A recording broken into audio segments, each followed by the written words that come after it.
In a row. Hopefully, you are hearing me, world. This is Grigory Pikarski with Vesta Preferred, giving you all of the good stuff for the week in regards to some good information, some good news stories, some good information about Chicago. We're going to have a little bit of fun. I have a nice little haunted, spooky story in honor of Halloween. So let's get right into it and let's discuss. So this week, I actually worked on Q3 update for the city of Chicago, and I was able to jump into a lot of data. And I wanted just to touch base real quick on that because it's very timely.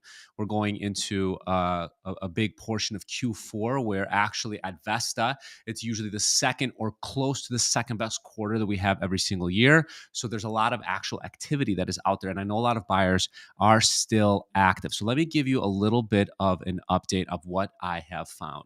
So I feel like we are living in a two-world mindset. There's a lot of buyers, there's a lot of the consumers that think that we are basically waiting for a massive depression to start or the economy to fall apart, and people are just waiting for prices to go down. Now, the second world, the world where statistics and facts run and rule, it actually is the opposite. We have seen an increase in value in houses and an actual drop in demand of buyers.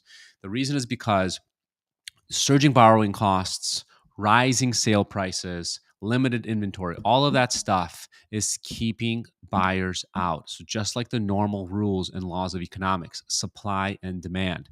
When you have not enough supply and you still have a lot of demand, so even though there's a lot of these buyers falling off, there's still more demand than supply. And that continues to run the reason as to why prices continue to stay up. Listen to this. Nationally, heading into September, there were only 1.1 million units available for sale in the country. Sorry, and that means it's 0.9% fewer than a month ago. So from August to September, and 14.1% fewer than the same period last year. That is according to the National Association of Realtors. So that really shows you just how limited the inventory is, but people still need, the same amount of people still need homes. And rental rates, by the way, are still going up, or they're not going down very much. So the cost is still there. So people are still much more motivated to buy than to sell, than to rent, but they still need the inventory that is not there, continuously pushing prices up. Now, for existing home sale prices, they rose 3.9% year over year to just over $407,000, making this the third consecutive month that sales prices on average top for a home at $400,000. So it is expensive to buy. It continues to rise. We keep getting barreled with high interest rates. So it's just this continuous pain for buyers. Now, for Chicago specific, let's get into that. Chicago inventory is down 27.2% from just over 8,000 homes in September 2022, so just below 6,000 homes in September 2023. So we have a massive inventory issue just in Chicago as well. We are actually leading the national average in regards to inventory being down. However, I did this. Now, if you're thinking about buying, do not lose hope. Check this out. I checked out how many listings there were let's call it a few days ago. This might have changed, but it's not going to change much. How many listings over 100 days on the market there were actively in the Chicagoland area, meaning Chicago and the surrounding suburbs? There were over 12,000 individual units over 100 days on the market. So this is what I'm seeing. It's not that there isn't enough inventory. Now there isn't, right? I'm talking about good inventory, the inventory that people want to buy. So if you're a buyer, here's what I think you need to be doing in regards to thinking about what and how to succeed in today's market. You have to be able to and willing to do some work. Properties that need a little bit of updating are sitting longer. And those updates typically are not massive. Maybe it's a little bit of updating in the kitchen. Maybe there's some new paint. Maybe you have to change out the flooring. But buyers don't want to do that. So if you are willing to, you can get an amazing deal right now for the units that are sitting on the market. Because I'm going to give you a little bit of a secret. Anything that's been on the market for 30 to 45 days, sellers are starting to panic. And they are willing to give deals. I just actually won an incredible deal for my clients just recently. I called it a marathon sale because the sellers had the price up way higher where the market was. I told my buyers, listen, we know where the market is at. We know where the price is going to be at. And you guys are realistic buyers. We just have to come and we have to stay strong on our number. And what ended up happening over 3 weeks, we got our number accepted. It's a marathon mindset. Sellers have to understand where their value is, and maybe sometimes it just takes a little bit of caressing with real factual information. So if you're a broker listening, you better be coming with the noise, with facts, with numbers. Don't just give people numbers with nothing and no reasoning behind it, because then people get pissed off. If you can give them some information and show them exactly where the market is at, and you speak eloquently about that stuff, use your expertise and give your buyers the representation that they are paying you for, so that you can then give them the value and don't just be a door opener. Don't do that. And then that's how my agents this month have done more $1 million or more sales this month than we ever have before, because we're coming in with that value play. Now, sellers, for you to think about, if you're thinking about listing your house in the next few months, in the next quarter or two, you have to bring the noise. Your property has to be listed. It has to be looking perfect. It has to look beautiful. Everything has to be perfect just to get eyes on the prize. But to get somebody to make the decision, you have to understand where your pricing is at, and you have to hit it on the head. Buyers know what the market is willing to pay because they are the market, and they're not willing to pay $1 more than your house is worth. So don't go in thinking I can list it high and maybe I'll get that number. What's the worst that can happen? Nobody's going to come see your house, and you're just going to sit on the market, and then you're going to actually probably take a lower price than if you would have just started with the right price from the start. Think about that. That's my Q3 report. All right. Going into my updates, let's go into the juiciest news story of the year, of the decade, of the century, of the forever. It is NAR. Let's jump into it, if we can go into it.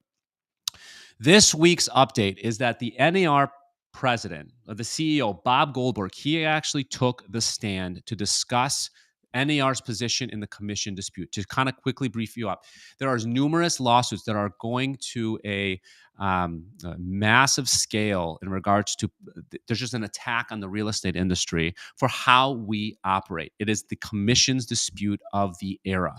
And what is happening is that sellers are suing NAR, stating that they didn't know that they could go and they can negotiate their commissions, because they're saying, why would I be paying for a buyer's agent when I'm hiring the listing agent, right? Now, that makes sense, I guess, if you don't really know how this whole inner workings is going on. But where NAR is getting into a snafu is that the original rules were written in a way that stated that sellers basically had no choice. They had to be paying these commissions. And that is why these lawsuits are going on. And that is the whole conversation. One thing that was really interesting to me is that there is this argument that keeps coming up of a hypothetical correlation between how NAR and its realtors are operating and chicken producers with inflating prices, right? If you are a chicken producer and you control the entire market of chickens, and you just want to say, okay, now chickens are worth $2, not $1, well, all of a sudden now you're controlling that market, and that is how it going, right? I mean, like we talk about oil and the expense of gas. I mean, that is how that market is actually regulated, right? There's actually a lot more oil than you would imagine. We shouldn't be paying these types of high prices and gas prices, but there is a collective group of people that control one specific arena. And when they say the price is this, that is what the price is. And that is what they're trying to say NAR is doing. Now, the CEO's return to that is not at all, it's an apples to oranges comparison, because we provide a service, we're not a product, right? Not the strongest argument, I do have to say, but this is what I will tell you, is that operating as a realtor, right? When I go to sellers and I say that this is the commission that I will be charging you, and I say, yes, I'm going to be paying the buyer on the buyer's agent's side. But at the end of the day, right, that is how we operate as an industry. And that is how buyer agents make money. And that is how a seller can basically get as much of a demand as possible for their property and get the highest price possible. In my eyes, right, regardless of where this goes, if this goes through, I forecast half of realtors in this industry are going to go out of business because they're all buyer agents. They don't operate on listing side. Think about that. If half of the workforce goes away, and now fewer of us, the most diligent, the most professional, the most worthwhile brokers now control the market, what do you think is going to happen? If I control now more buyers and now I am the market, what do you think is going to happen? I'm going to become more valuable, right? So even though this might go into an open market where buyer agents are going to have to negotiate their salaries or negotiate their commissions, well, if I control a buyer, right, in this market specifically, let's say I have one buyer when there is for certain properties or whatnot, they can't sell. I'm going to be worth more money than they probably would have paid me originally. So I think sellers are thinking about this in the wrong way. Where, okay, if you don't pay for a buyer's agent and all of a sudden all these people go away, well, if now you're making my worth something, then an open market might actually diminish the amount of eyes on your property and make me more expensive. So it's going to be really interesting to see what's going on. NAR is fighting like hell. Right now, NAR honestly is fighting for its existence because if they lose this battle, then what is their purpose of being? They protect our jobs and they protect home ownership rights. And if they lose this, they go up in smoke because that is a massive failure on their end. So I am obviously rooting for them. I am on the NAR side. I have every single right to be talking like I am because I am a major investor. I give $1,000 a year to NAR to back them because I know what they do is right for the industry and that it's right for the homeowners and home sellers. They protect your rights. They just do. The amount of lobbying that they do, they're the biggest lobbying body in the country. And they go to DC, they go to your local governing boards and they fight for your rights. So even though people always get stuck in seeing how much we are actually costing them on a per transaction basis, people love to say, how are you making this much money? They don't realize all of that is paid at the end. I don't get paid unless I perform. So start understanding that maybe if you're thinking that you're going to save some money by not having to pay for the buyer's commission, are you lessening your demand possibly, lowering the potential price you're going to get for your home, and are you making me more expensive? It's for the bigger body and for the trial to decide. That is your NAR update. Some fun stuff updating for you in Chicago. All right, Chicago, the Spire. Everybody remembers, if they don't remember, the Spire with this massive potential biggest building in Chicago to be history was going to get built. And then what happened? 2008 and the entire crash, and the developer ran away out of this country to literally get away from the hundreds of millions of dollars that he owed. And what did he leave us with? A beautiful, massive, I think it was worth $400 million hole at that point. And it's continued to be a hole ever since Related bought it years ago, and they want it to develop. And 3 years ago, they proposed something that they wanted to build, and it didn't get approved until just recently. They're officially going to begin building one of the 2 buildings they want to build on there. Look at these beautiful high rises. Look at that thing. This is what they're proposing. Finally, the Spire site is going to see some activity from Related. I personally love Related. They've been building amazing buildings here. They're a nationwide building, and they built some of the most beautiful real estate out there. So I'm excited for this. So there's going to be 2-unit development proposal. It's going to be at 400 Lakeshore Drive. So if you're kind of looking from top down, it's located on the former Chicago Spire site, and it is bound by the Chicago River to the south, Lakeshore Drive to the east. It is going to be, let's see here. So a 73-story skyscraper going 875 feet in the air with initially 635 rental apartments overlooking Lake Michigan, 300 underground parking spaces. This is kind of like, oh, let's see these. Oh, beautiful. Look at that. Huh? So this is going to be the river walk. This is how it's going to look like. This is going to be out front of the building. And actually, they have promised to also put, I think, $10 million towards the park that they're going to grant to the city. So it's all really, yeah, right there, $10 million. Going to be beautiful. It's going to be exciting. It's going to be great for the city.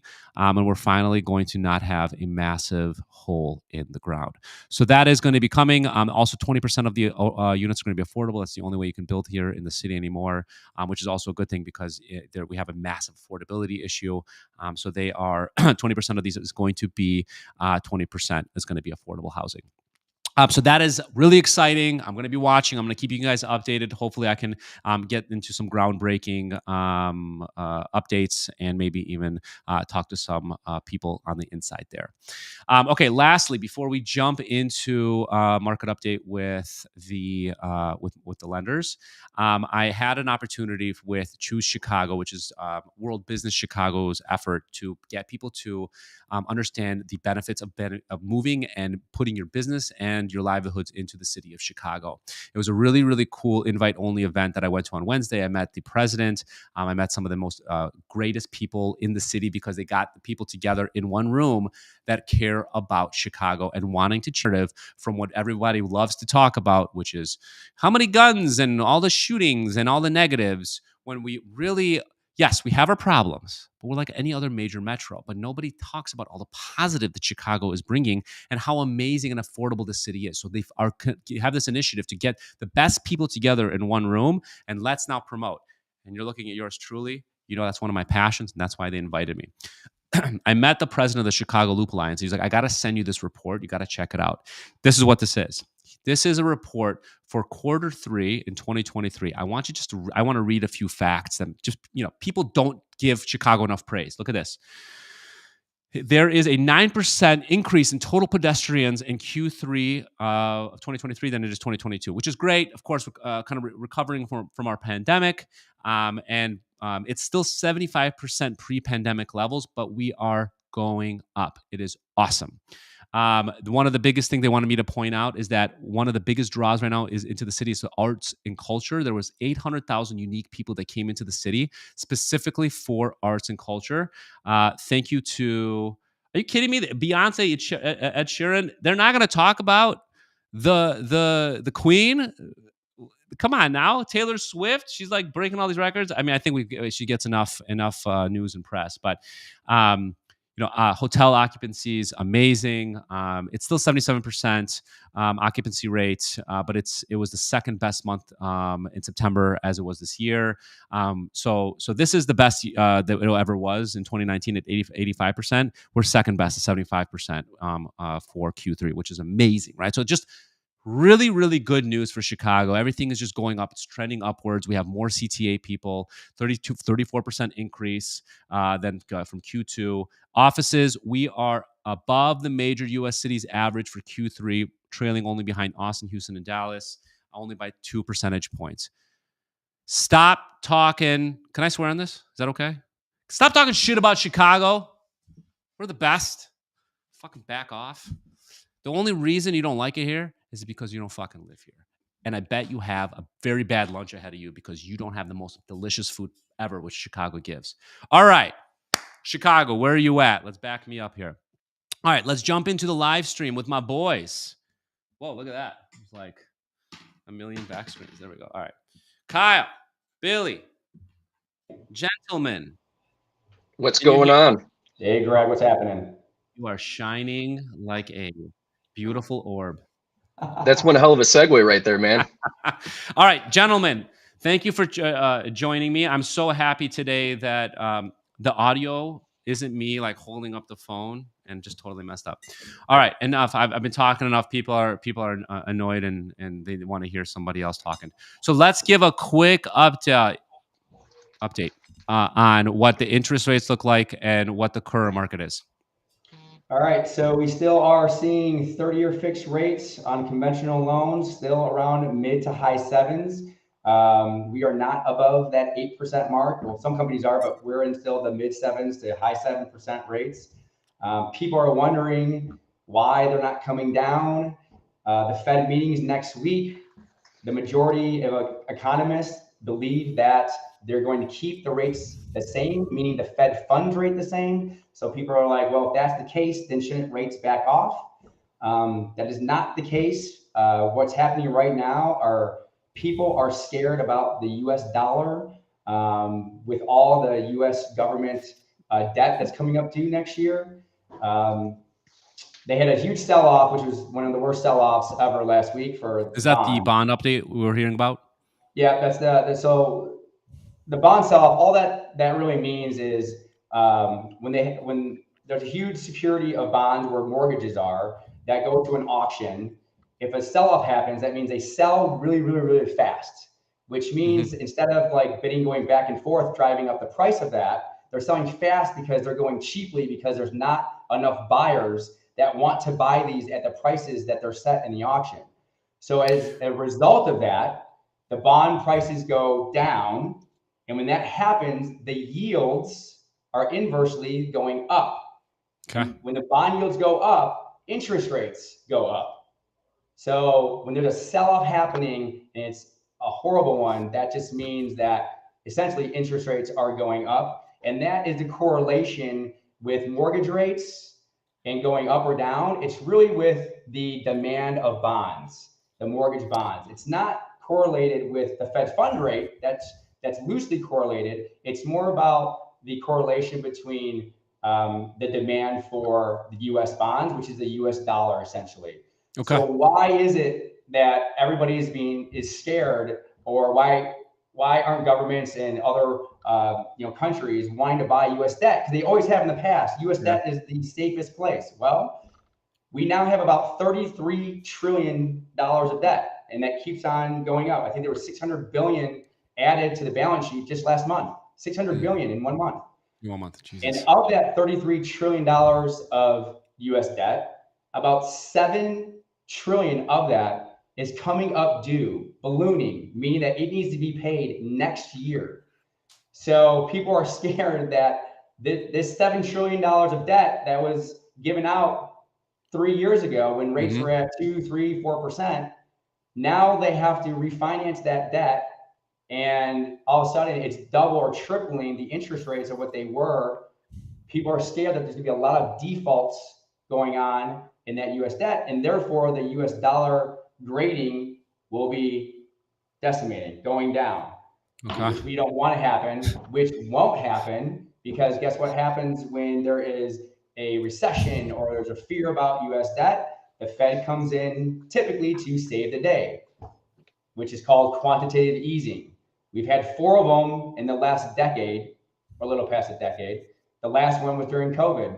Why did rates go down to 2%?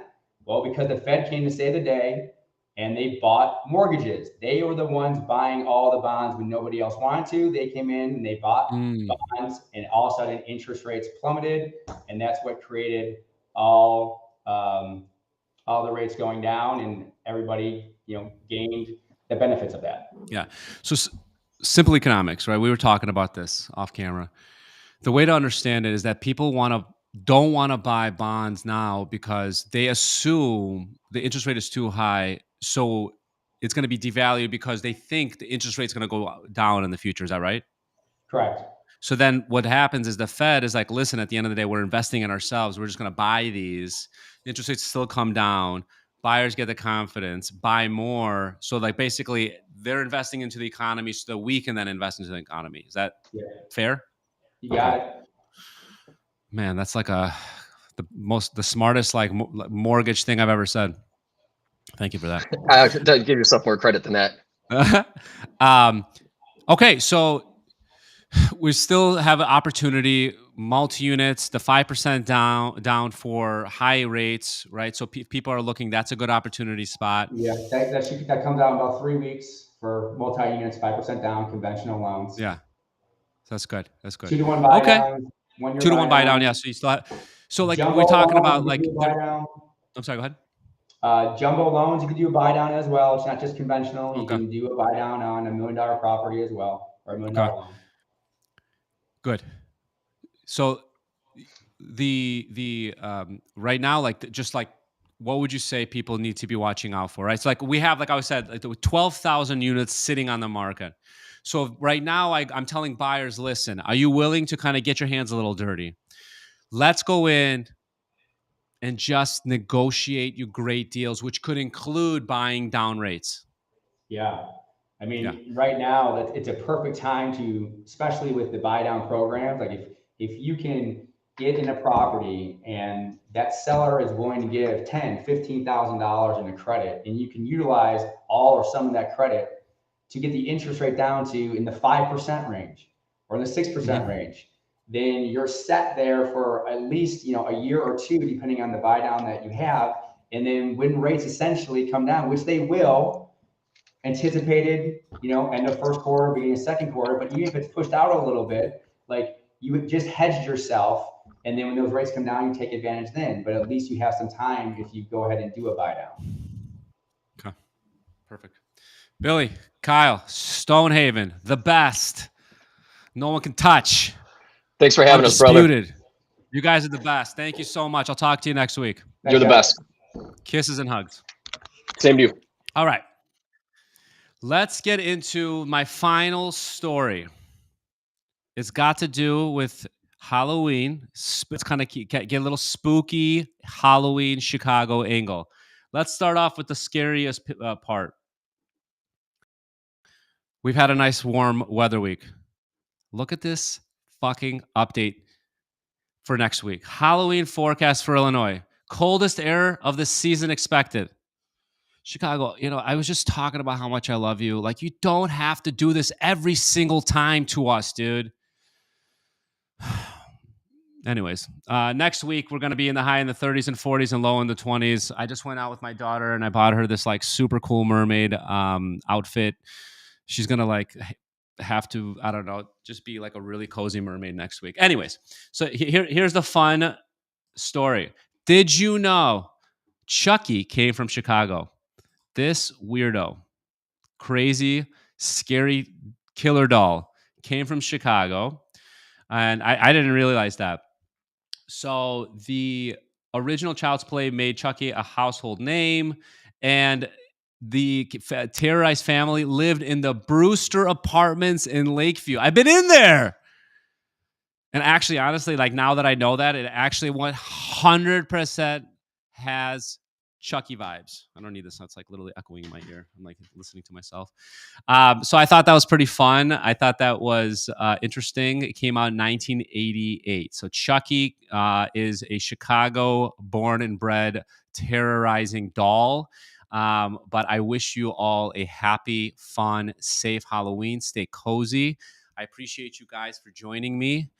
This is your weekly Vesta market update. I hope you enjoyed it. You'll catch me next week. Bye.